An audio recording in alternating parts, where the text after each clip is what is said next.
once again for the Iowa Hawkeyes as they fall 9-6 to Illinois. Another loss for the Hawkeyes. It's 3-3 on the season. We react to what we saw, and it was not pretty. All coming up on today's Locked On Hawkeyes podcast. Our Locked On Hawkeyes, your daily podcast on the Iowa Hawkeyes. Part of the Locked On Podcast Network, your team every day.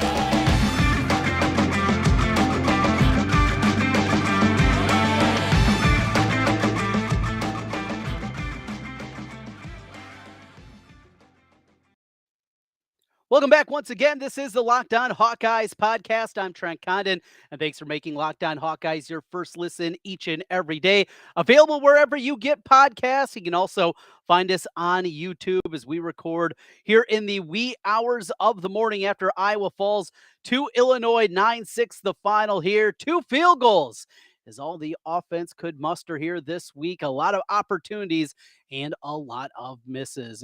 Want to say thank you to everybody out there for joining us. As always, we're with you each and every day during the course of the weekend.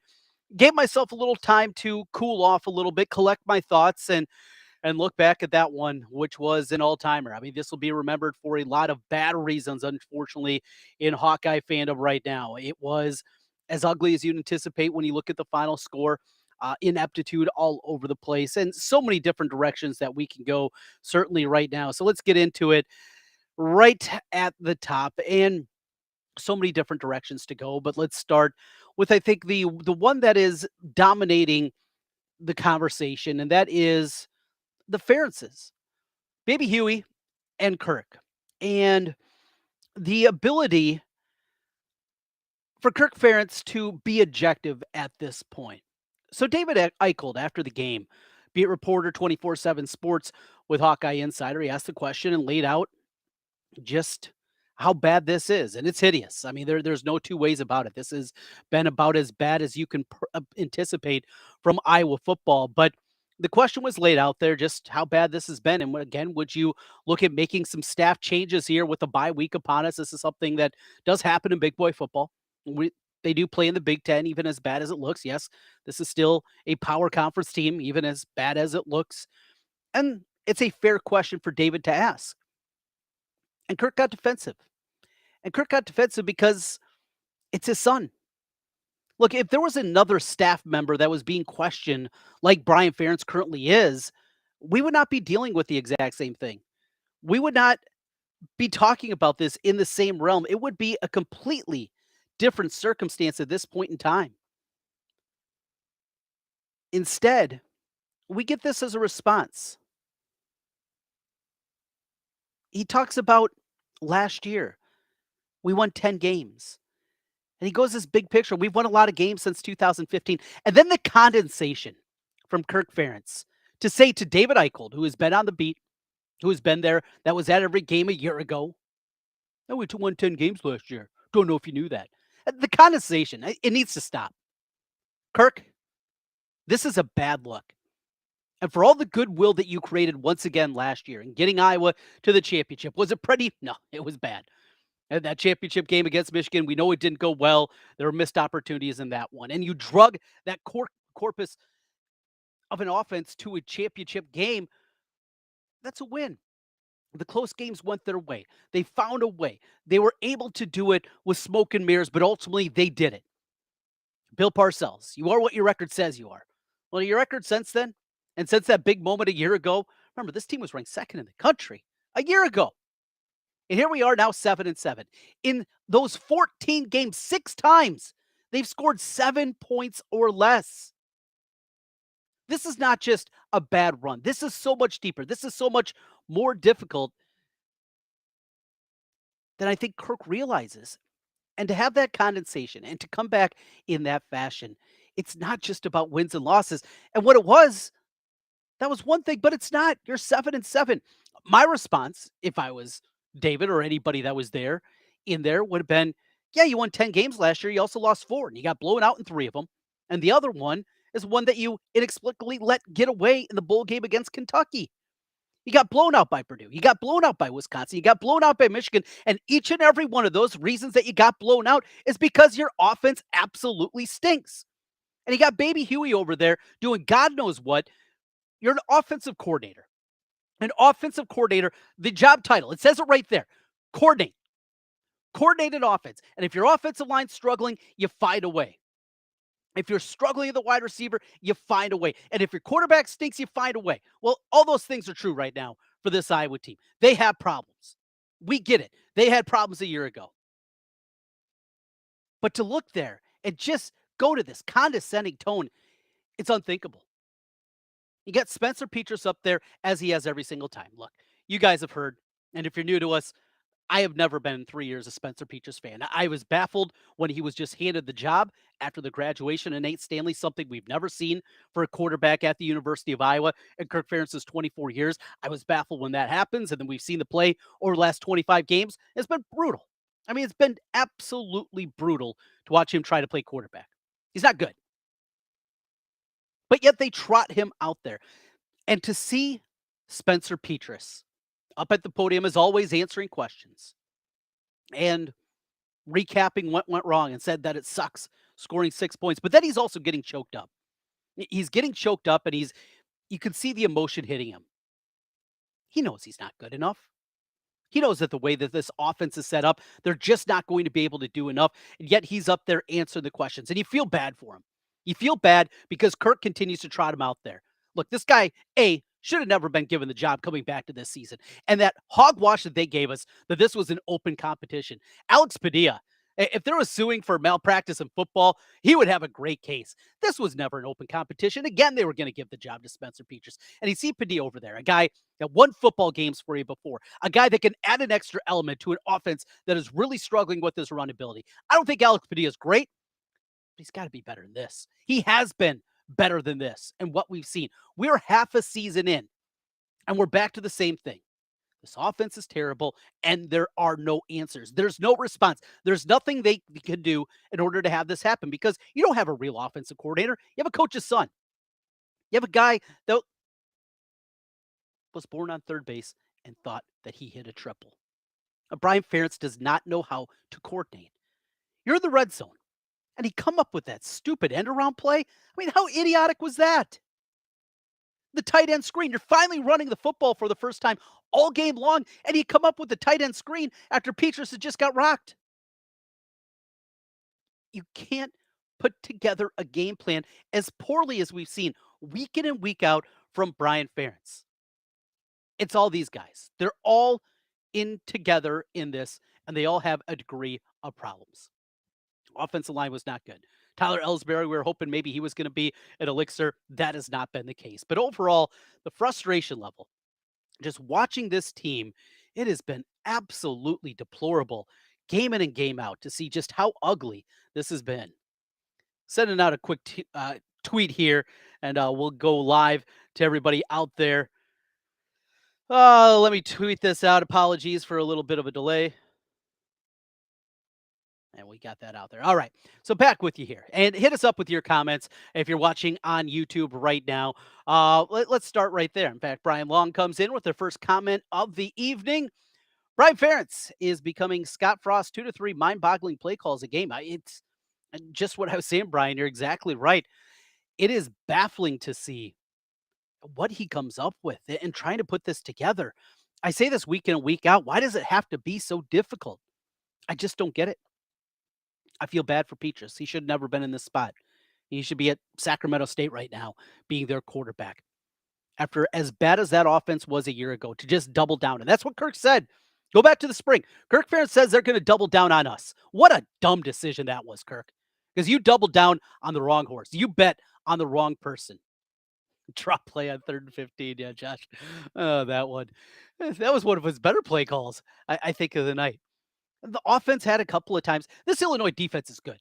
Credit where credit's due. This Illinois defense is good, and they're going to give problems to a lot of teams this season. But this was there for the taking. You get the football 2 different times. You get it after the fumbled punt, muff punt, go backwards. Don't even get a field goal opportunity on that in a short field. You have to punt it back to them. Then you get it back after that. And what do? You go backwards from the 5-yard line, and you just get a field goal. That's what this is. And it's incredible.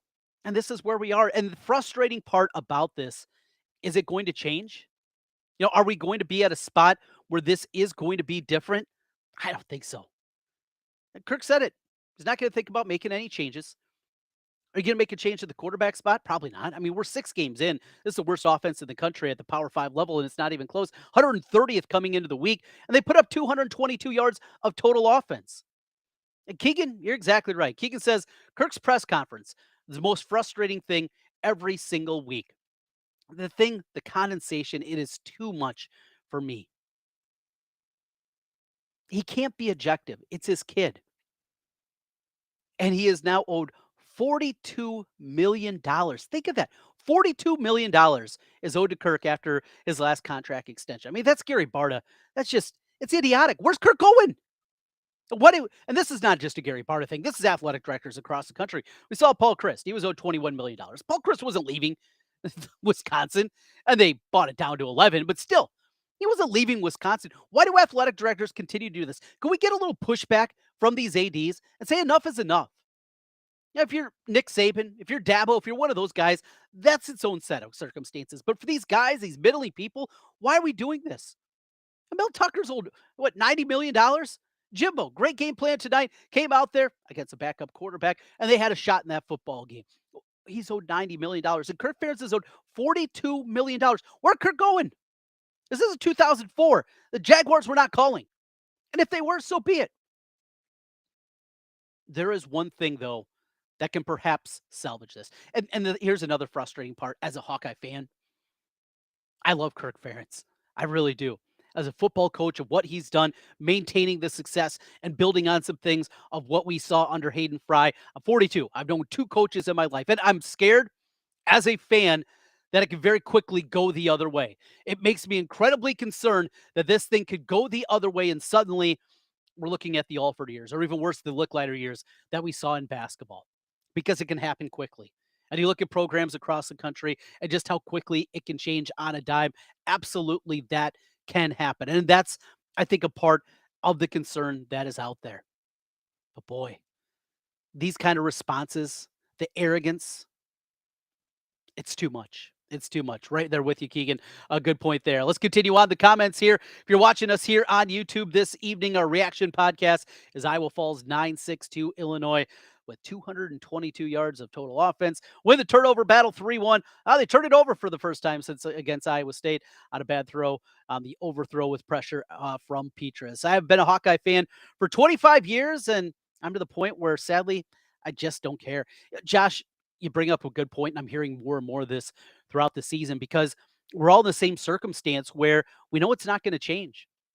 Now, I'm excited next week that I don't have to watch this. I felt awful tonight. So I'm watching this game. Let the kids stay up a little late. I got a 7 and 3-year-old watching the game with the wife. She's up there making dinners. The game's starting for the kids, and we're going, and we know it's going to be boring. It's going to be a slugfest, and maybe Iowa could escape with an ugly victory. Let the kids stay up late, but trying to get them to bed, as right as the fourth quarter starts. So I hit pause on the DVR, and I was grumpy at the time. I was a little grumpy with the wife after we watched the conclusion of it. Iowa football shouldn't do this. Look, I should not be this invested into it. It's not fair. It's not fair to my family. It's not fair to people out there. You shouldn't be this invested. But I think if you're watching this, you're in the same spot I am, right? You are invested. You do care. And when you have a coaching staff, when you have a coach that can't see it, that can't be objective because it's his kid, that's where the frustration lies. Josh also here called me a poor fan, but it's becoming painful to watch. It's actually difficult to swallow when watching the play calling. It is. I mean, this can be so much better. Brian Ferentz should have never gotten this job. Got the job with New England because of his dad. All right, he was coaching tight ends. It doesn't take a whole lot to be able to coach Rob Gronkowski and Aaron Hernandez. Those guys were pretty talented, right? I think they would have been all right without the tutelage of Baby Huey. Yet here we are. Make Petras start versus Ohio State. This is from Brian. Wouldn't it be par for the course that that's the game they make a change? Yeah, exactly. And that very well could be what we see here. All right, we're going to set up whoever the next quarterback is for failure. There is something about Spencer Petras that he absolutely he's got this coaching staff. He's got Kirk and Brian at the very least. I mean, just wrapped around his finger. The worst offense, second worst offense in the country. And we have not seen Alex Padilla. a guy that has won football games for you, that has shown an ability to make plays. That guy can't get a snap. What does that say? It's baffling. Absolutely baffling. Josh checking in again. Anyone remember 2017 Ohio State game? What happened with Brian Ferentz? Where was that play calling went? Correct me if I'm wrong, but yeah, BF. That was his. I believe his first year, maybe second year. But yeah, he was on that one. Charlie Jones, seeing the writing on the wall and look at it. This goes to a point that I made this summer. So if you don't know, I also host a radio show here in Des Moines on KXNO on from 10 to noon daily. And one thing I brought up when the Charlie Jones decision came down, just a theory. I have no concrete information, but we were sold this bill of goods. We were lied to by Kirk that changes were going to be coming. We were going to see differences, and this offense was going to look different. I guess it looks different. It looks even worse this year. So I guess that wasn't the lie. And as I said at the top here, Kirk said they're going to double down on themselves, and it was a terrible decision because doubling down on themselves has led to the 130th offense in the country. But remember, Charlie Jones, he went through spring practice. And after going through spring practice, he looked around and realized this is going to be different. Yeah, I'll play more as a wide receiver. I'll have more ability. But what's the best case scenario? If Charlie Jones was playing this year with an inept offensive line, a terrible quarterback, and a play caller that is in over his head, what's the best case scenario for Charlie Jones? Playing all 12 games this year. 40 catches, 500 yards, 4 touchdowns. I mean, that's best case scenario. This guy's one of the top wide receivers in the country statistically this year, and that is what it is. It's just absolutely unthinkable. But for Charlie Jones, he made the right choice. He made the right choice. I did also argue at the time, I thought it was the wrong choice for him because I thought his only chance of making the NFL was going to be as a return specialist, and doing it under the tutelage of LeVar Woods, much better. LeVar Woods, one of the best special teams coaches in the country. Casey checking in from the Quad Cities. I hope Spencer graduates. Yeah, here's another scary thing. With the COVID year, Spencer Petras could come back for another season. Now, he said before the year that wasn't going to be the case, but hey, why might as well triple down, right? You double down this year, that didn't work. What's the gambler's fallacy? Where you just keep doubling your bet every time and eventually you're going to break even until it doesn't eventually happen. That might be the case with Spencer Petras. Brian Long, wasn't O'Keefe still on the sideline? 2000, yeah, O'Keefe was still on the sideline. He was the quarterback coach back in, I believe, 2017 when Brian got the offensive coordinator job. But it was Brian was the play caller for that game against Ohio State. From Brian again, predicting Keegan Johnson won't step on the field. Yeah, Brian, I've said the same thing here on this podcast and on the radio. Yeah, the rumblings continue to be out there. Practice habits, those kind of things have been talked about. Trying to battle his way back from injury, and same thing. If you're Keegan Johnson, you look around and you say, boy, is this what I really want to deal with? Is this the offense I want to play in? You want to set yourself up with the chance and ability to play at the next level. Is this going to get you ready at the wide receiver position? It's not even close. All right, a couple more here in the news and notes. Let me go through some of the things that I talked about, some of the things that I had written down in my notes here today. Let me get into it and I won't go back. All right. So I mentioned the $42 million. Here's our out. Here's our hope. And this really is maybe our only hope. Unfortunately, it comes down to a guy that has been inept himself, and that's Gary Barta, the athletic director that has cost the athletic department tens of millions of dollars in lawsuits, a guy that has, well, just handed out $42 million and guaranteed to a old coach that wasn't going anywhere in Kirk Ferentz. This is the hope.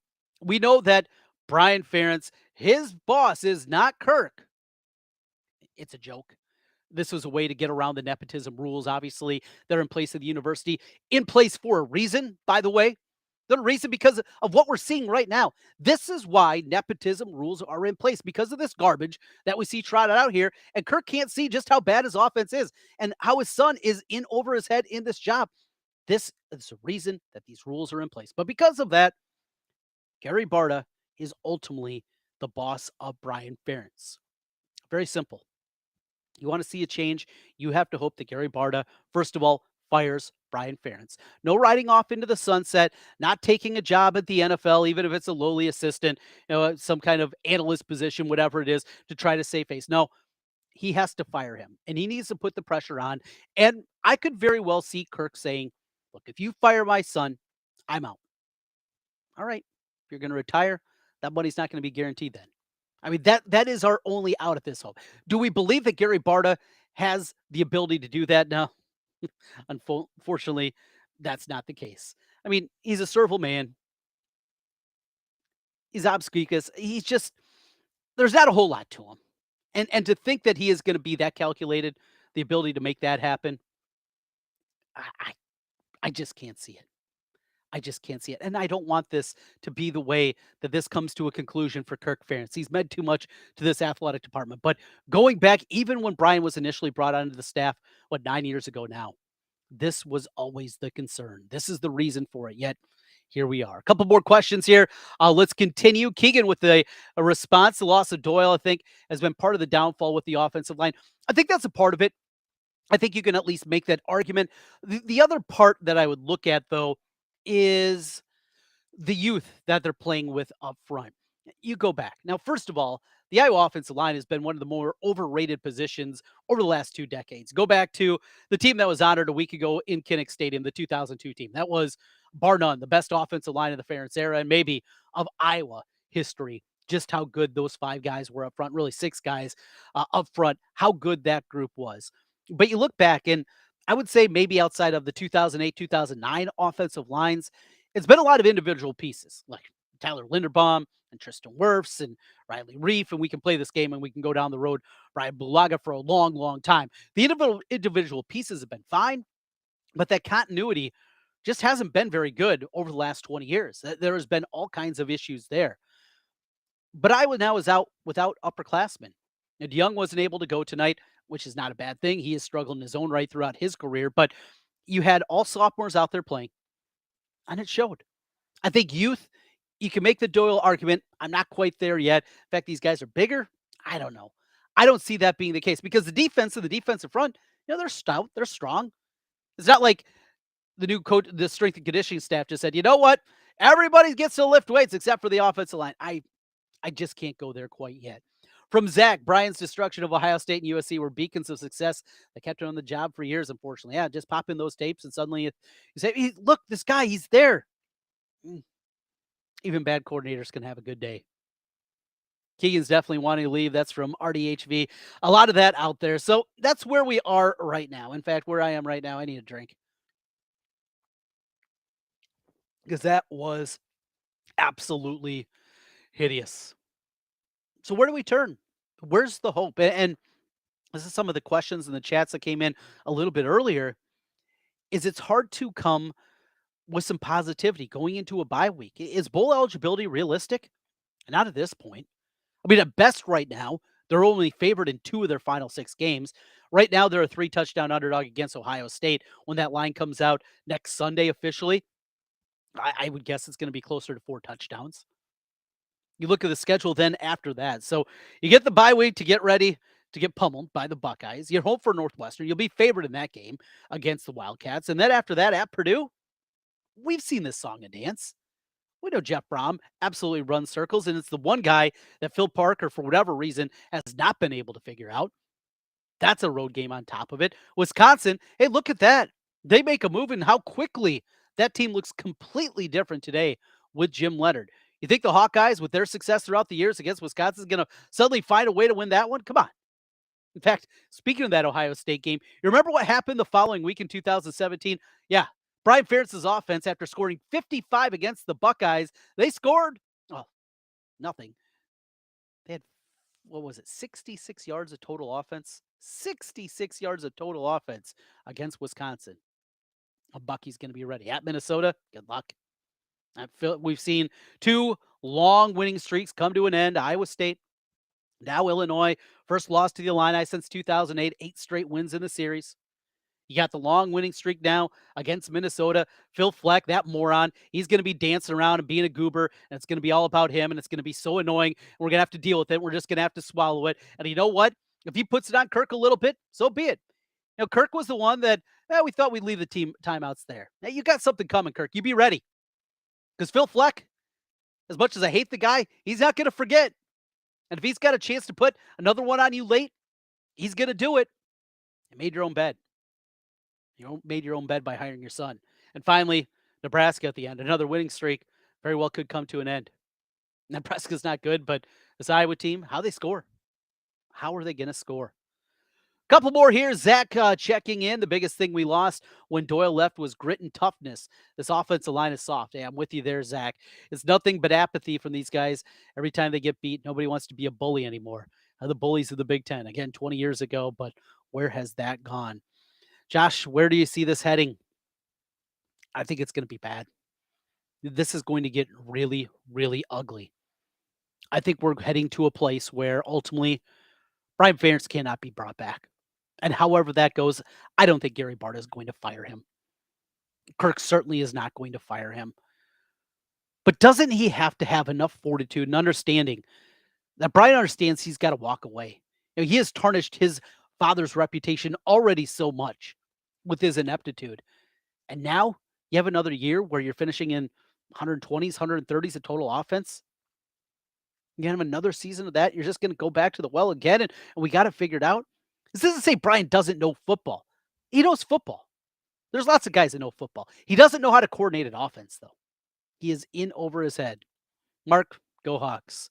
I'm with you. Go Hawks. Hey, basketball season. We're getting close. Team's already practicing.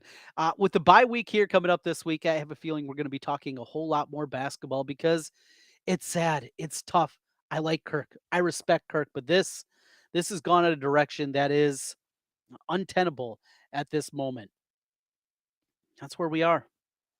The condensation of Kirk, bad luck. 2014, that's football moment.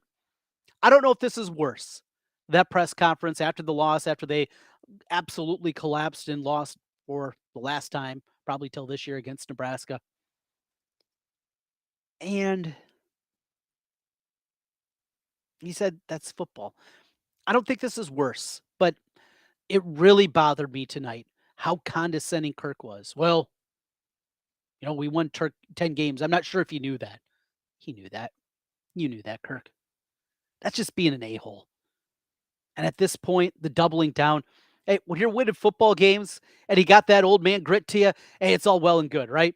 Talking about PJ Fleck and leaving the timeouts. That was good because you're winning football games. Now, you're 7-7 over your last 14 games. You're the laughing stock of college football. Go on Twitter, go on Facebook, go on social media, and just see the national people continually making fun of this absolutely wretched offense. That's where we are. Josh, top 10 defense and worst offense, imagine. Top 75 offense. That's the other thing. I think we all understand. Yes, they're going to play complementary football. It's something he talks about. That's the way the program is built. Okay, I get that. We all get that. We all understand what he's getting at. But you know what helps out a little bit? I don't know, being able to get a first down. Not having 222 yards of total offense in a football game. Not being the 130th ranked offense in the country. Not running stupid end-around reverses. When you're in the red zone, there's no space down there. Running the football and you set up a tight end screen. It's where we are. Unfortunately, tonight, we're not going to accomplish anything more, but we will be with you each and every day this week. I'll be back after rewatching things on Sunday night with the Monday edition of the Locked On Hawkeyes podcast. We'll talk about what we saw. We will get into it. I'll give another deep look here, and it's not going to be pretty. I know that already, even without rewatching it the second time. We'll break things down a little bit deeper as we always do for the Monday edition. LaShawn Daniels, former Hawkeye running back, he's going to stop by on Tuesday. We'll get his perspective. My buddy Jace later in the week, and we will go through the bye week here this week, talking more big picture, certainly, and plenty of basketball as well. That's all coming up. Hey, thanks for staying up late with me here this evening. It was a whole lot of fun and a chance to get some things off our chest, right? That's always a good thing. Again, back with you on Monday with the Locked On Hawkeyes podcast. You can check us out each and every weekday as we are available wherever you get podcasts. And for everybody out there on YouTube, a big thank you. Hit that subscribe button while you're there. Big help for us getting those subscriber numbers up as we're over 1,100 now. Love to push that towards 2,000 before we get to basketball season. I'm Trent Condon. This has been the Locked On Hawkeyes podcast. We'll talk again soon.